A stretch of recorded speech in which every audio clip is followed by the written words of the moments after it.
आप सबको नमस्ते।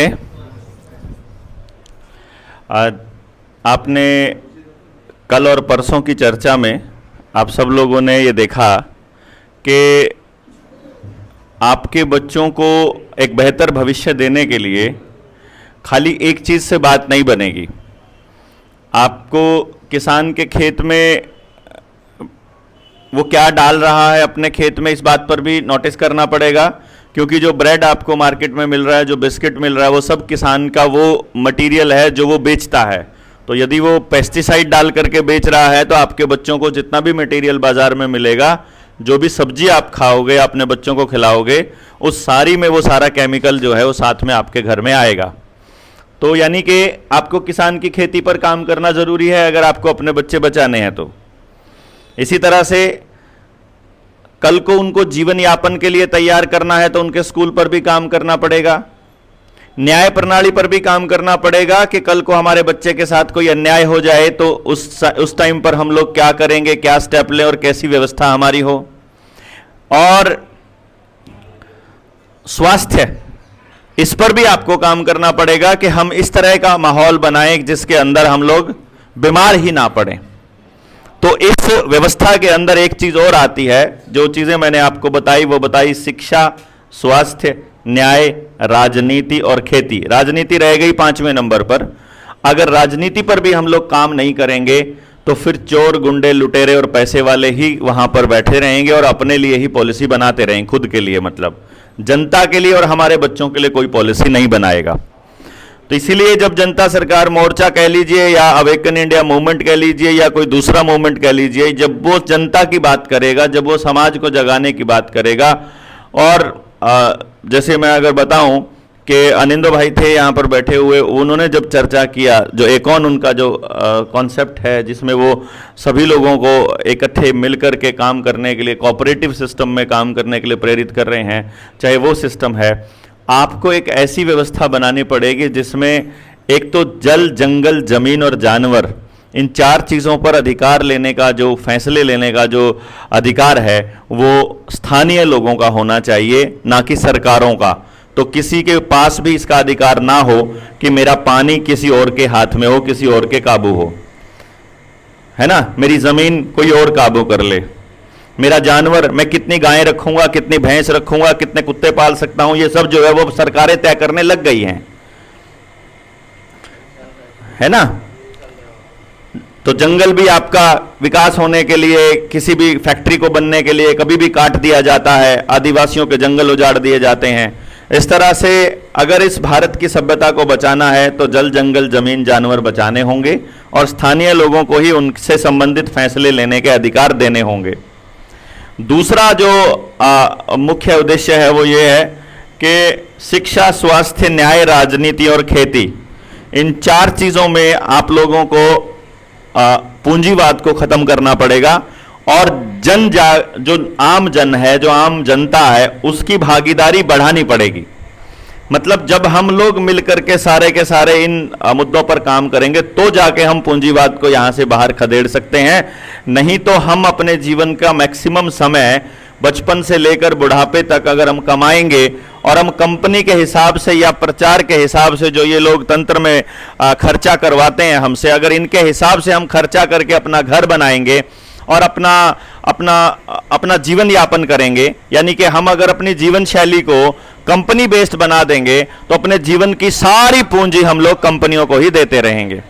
तो जो व्यक्ति कंपनियों के लिए काम कर रहा है, जो व्यक्ति कंपनियों के हिसाब से काम कर रहा है, वो व्यक्ति के पास ना अपने शरीर के लिए समय है, ना अपने परिवार के लिए समय है, ना उसके मन में चैन है, ना शांति है, ना उसके घर में सुख है, ना समृद्धि है। और जो व्यक्ति इन मुद्दों पर काम कर रहा है कि वो अपने अपने बच्चों के लिए स्थानीय सब लोगों के साथ मिलकर काम करे, उसके घर में प्रेम भी है, उसके मन में शांति भी है और वो अपना मैक्सिमम समय अपने शरीर, अपने स्वास्थ्य और अपने परिवार के लिए लगा पा रहा है। तो इस तरह से ये एक पूरा कॉन्सेप्ट बनता है। इसमें कैसे शुरुआत हुई इस पूरे खेल की, देखिए यहाँ जो अब आप लोगों के पास जाएंगे तो आपको जिस तबके का आदमी मिलेगा, आप उनसे बात करोगे तो वो आपको बताएंगे कि भाई मैं, जैसे आप खेती पर बात करना चाहोगे लेकिन सामने वाला तो दुकानदार है, वो आपकी बात में इंटरेस्टेड ही नहीं है। वो कहता मेरा तो बिजनेस है, मैं आप खेती में मुझे क्या पक्का लेना देना, मुझे खेती करता नहीं, मेरे पास जमीन नहीं, मैं कुछ करता नहीं हूं। तो अगर आप किसान के पास जाकर के एजुकेशन की बात करने लगोगे, उसको नहीं पल्ले पड़ता है। अभी पॉलिटिक्स पे काम करने वाले अभी भाई हमारे हिमांशु भाई हैं, अब मान लो ये राजनीति पर काम करते हैं, इनका कॉन्सेप्ट राजनीति का है, इनको आप दूसरे कॉन्सेप्ट पर समझाने लगोगे, इनको नहीं आएगा। ये बोलेंगे हमको तो ये बताओ कि इन पॉलिटिशियंस को कैसे सीधा करना है, इनको कैसे हम लोग लाइन पर लगाएं, तो हम इस पे काम करते हैं। तो जिसका जो इंटरेस्ट एरिया है वो अपने इंटरेस्ट एरिया के हिसाब से ही बात करना चाहता है। तो इसीलिए आपको सारे मुद्दों पर जानकारी होनी चाहिए। इसलिए आप लोगों को हम लोग ये बता रहे हैं कि सामने वाला इकोनॉमिक्स पे बात करना चाहता है तो आपको रुपए का हिसाब किताब होना चाहिए। अब एक किसान को आप कहते हो कि भाई तुमको यहां पर ऑर्गेनिक खेती करनी चाहिए और तुम्हें ये पेस्टिसाइड वगैरह नहीं डालना चाहिए। वो बोलता है मैं तो कर्जे में हूं, मैं अगर ये नहीं करूंगा तो मैं तो मर जाऊंगा, क्योंकि मैं तो अगर सीधा ऑर्गेनिक शुरू कर दूंगा तो मैं फसल नहीं उगा पाऊंगा, तो मैं कैसे कर सकता हूं आपकी बात में, मैं नहीं मान सकता। तो आप उसको 1 मिनट से पहले ये बोल सकते हो कर्जा मैं उतार दूंगा, फिर कर लेगा। ठीक है नहीं? अगर आप जनता सरकार मोर्चा के साथ जुड़े हुए हैं, अगर आप मिलकर के अपने समाज के लिए काम करते हो, तो हमने एक कॉन्सेप्ट शुरू किया है, पूरे गांव के एक एक आदमी का कर्जा हम उतारेंगे। आप बोलो, बताओ आप, अगर गांव वालों को इकट्ठा करके रखा हुआ है और उनको बोल दो जिसका जितना कर्जा है हम उतारते हैं।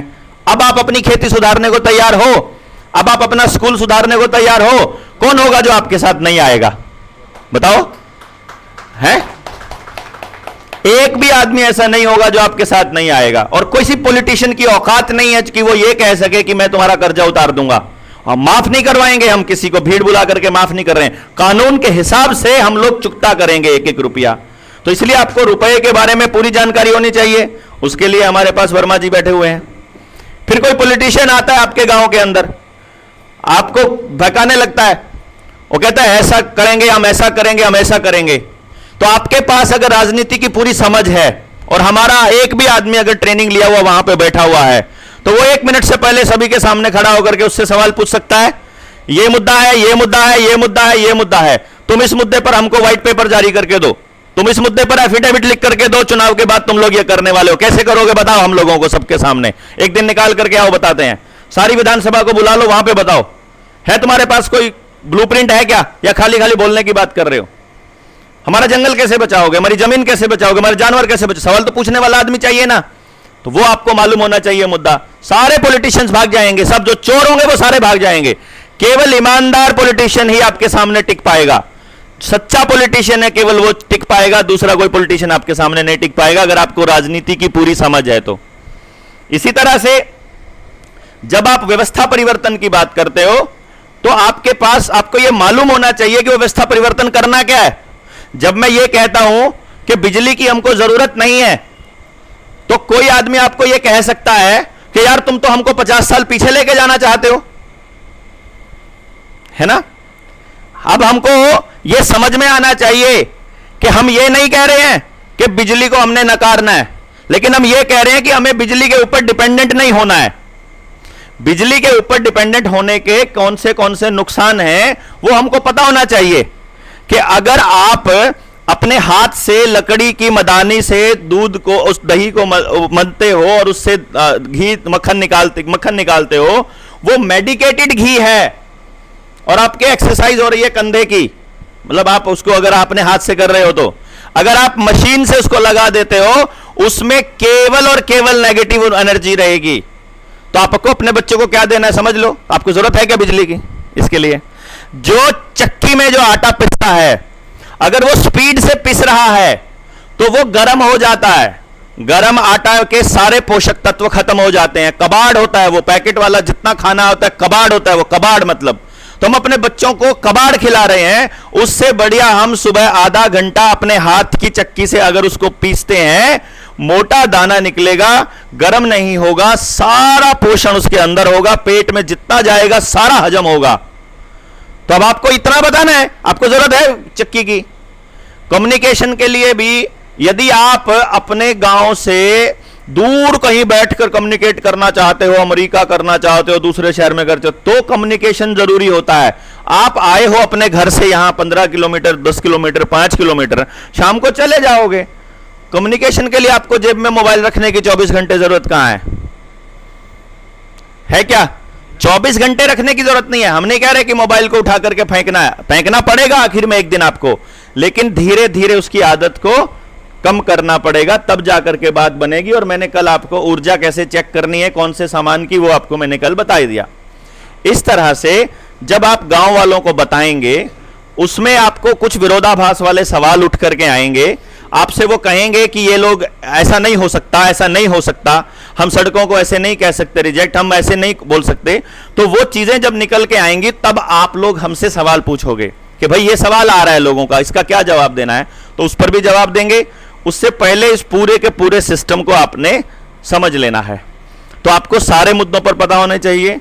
वो व्यवस्था जो हमारे पास सदियों से चलती आ रही है, उस व्यवस्था को हम लोगों को केवल एक बार वापस नहीं जाना, हमें रिवाइव करना है कि आज के माहौल में उसमें से कौन सी चीज जो सत्य है वो सत्य ही है। अगर पौधे को प्रकाश संश्लेषण के लिए, फोटोसिंथेसिस के लिए, खाना बनाने के लिए सूरज की जरूरत पड़नी है तो सूरज की ही जरूरत पड़नी है। वो 1000 साल पहले भी सूरज की जरूरत पड़ती थी, 1000 साल बाद भी सूरज की जरूरत पड़ेगी। सत्य हमेशा सत्य रहेगा, उसमें पीछे का और आगे का कोई रोल नहीं होता। हमें यह नहीं है कि पीछे जाना, तुम पीछे जाने की बात नहीं, नहीं, सत्य सत्य ही रहेगा। तो जो चीज सबके भले के लिए है केवल वही सत्य है, वही धर्म है, वही संस्कृति है। हमारी संस्कृति की ब्यूटी यह है कि उसमें किसी का भी अहित नहीं होगा, एक छोटे जीव का भी अहित नहीं होगा। तो वही सत्य है और उसी की लड़ाई है। मतलब फालतू चक्करों में पड़ने की जरूरत नहीं है। जहां समाज के छोटे बड़े एक भी तबके का नुकसान होता है, किसी जीव जंतु का नुकसान होता है, वो झूठ है, फरेब है, मानवता के लिए हानिकारक है, इस धरती के लिए हानिकारक है, वही अव्यवस्था है। उस अव्यवस्था से लड़ने के लिए ही संपूर्ण व्यवस्था परिवर्तन की जरूरत है। इस संपूर्ण व्यवस्था परिवर्तन के लिए अपने को पहले व्यवस्था समझनी है, फिर आपको रुपया समझना है, और फिर इसको कंट्रोल करने वाले पॉलिटिशियंस को कैसे कंट्रोल करना है, फिर हिमांशु भाई समझना है।